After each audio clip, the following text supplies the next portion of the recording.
Wanda LK, ahí está para ustedes. Gracias, buenas noches. Queremos aprovechar el tiempo que resta de nuestra participación y tenemos a San Jorge Luchita, compadre, a San Jorge Luchita.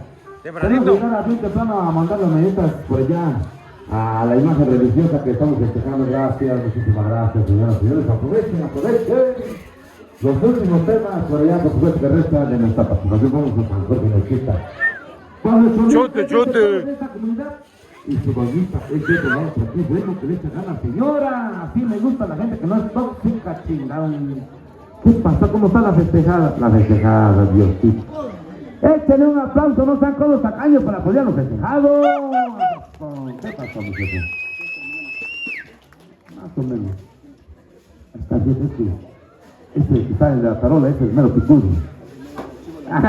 Ese mero caimán, yo no soy más, nomás soy gato del gato. No, pero se recuerda de cosas, cabrón, lo que él diga. Si él dice que nos encueremos, que chingada, que vamos a servirle. Y luego por el dinero de la ley está que se encuere, no se cuenta una lista de crisis hasta chingada. Yo tengo un amigo que se llama Ray, Chacu, Muerto y Legua. Ahí vemos al Chalo pelón chat. Vemos al Chote, ahí vemos Freddy, ahí vemos a Legua. Ahí la persona que se convierte en la luz directamente.